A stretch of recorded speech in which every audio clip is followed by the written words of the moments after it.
A clip of the Dalai Lama kissing a boy on the lips and asking him to suck his tongue has provoked global criticism. But even more infuriating is what his apology implies, as you're about to find out. The original video's authenticity was confirmed, as it was broadcasted by Voice of America, and obviously, the fact that the Dalai Lama issued an apology about what happened confirms that the footage that went viral is real. We're going to take a look, not only at their body language to confirm that it was uncomfortable for the kid, but also at the so-called apology sentence by sentence. And especially by looking into that apology, you're going to learn how to tell when someone wants to deflect responsibility, how a person uses word salad to conceal what is really happened, and how some people can go as far as to blame the victim for what happened. Hello and welcome back, my body language buddies. My name is Jesus Enrique Rosas. I'm the body language guy. And first, we have to establish what are the circumstances. This is a public event where everybody, especially the Dalai Lama, assumes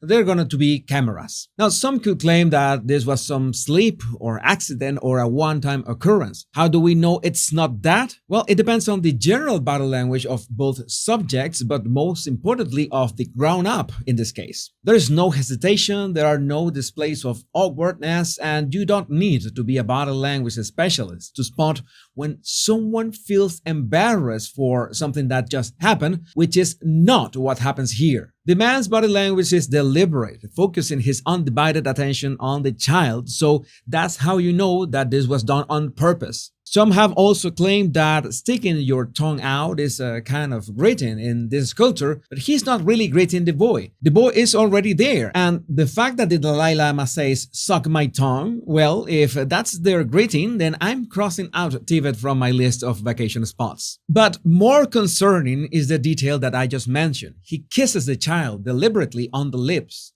And no matter if you think sticking the tongue out, it's a cultural thing, this kiss is absolutely out of bounds. It is so out of place that it is nowhere mentioned on the apology, and for good reason. There is no way of justifying it, so they decided to just ignore it. But I'm going to dissect the apology in a minute. Let's first realize the fact that he just did this in public, knowing that cameras were around. Now, can you imagine what could happen in private, or at least without any cameras nearby or without public? That's why I tell you that it's so important to define the circumstances in any body language analysis so you can have better insights. Because it's not a stretch that his horniness will feel more comfortable in private. That is not an academic hypothesis of human behavior.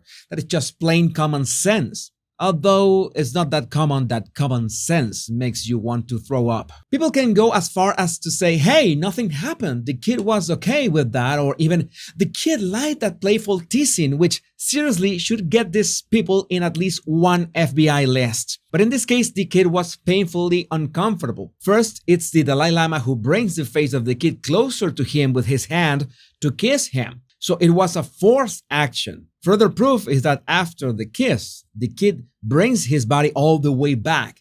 He tries to separate from the adult and even looks to one side nervously. That's when the man grabs his chin again. And what's more, when he gestures towards his tongue, the kid brings his head back. These are multiple signals of repulsion, of not wanting to be there. Even more disturbing is all the people watching this, cheering and laughing. That's what would have made the kid feel even more uncomfortable, because there's this huge dissonance. He doesn't want to do it, but people are cheering them up. Again, makes you wonder what happens in private. Now let's take a look at the apology itself. A video clip has been circulating that shows a recent meeting when a young boy asked His Holiness, the Dalai Lama, if he could give him a hug. So the first part of the apology points not at the actions of the man, but the actions of the child. It implies that the intention or the original action was triggered by, in this case, the victim. Toxic personalities love to spin situations to make it seem that,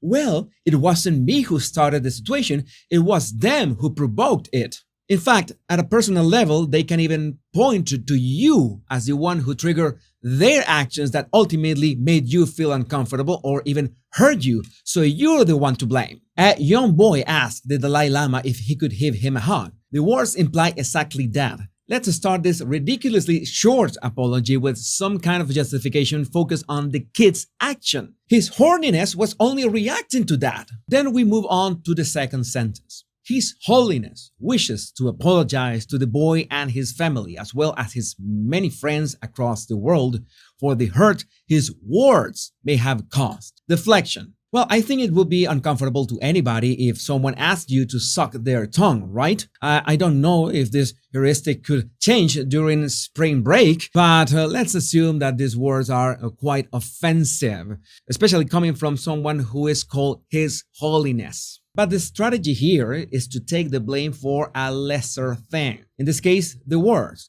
Oh, he apologizes for the hurt his words may have caused. It doesn't mention anything about the kiss. It doesn't mention anything about how uncomfortable was the situation and the proximity to the child. Those are not just words, and we know that toxic personalities can make you feel uneasy only with their presence. They can use their words all they want, but in the end, what really matters is their actions. So the moment they show their true self, believe them. But the cream of the crop is the third and final sentence. His Holiness often teases people he meets in an innocent and playful way, even in public and before cameras. He regrets the incident. What are they implying here? That this is not the first time this happens. In fact, by saying often, it implies that he does it all the time. Toxic personalities use the all the time argument to make it seem like what you are pointing out, it's no big deal. It's your problem if you hadn't noticed it all this time. Where have you been? Why haven't you been paying attention?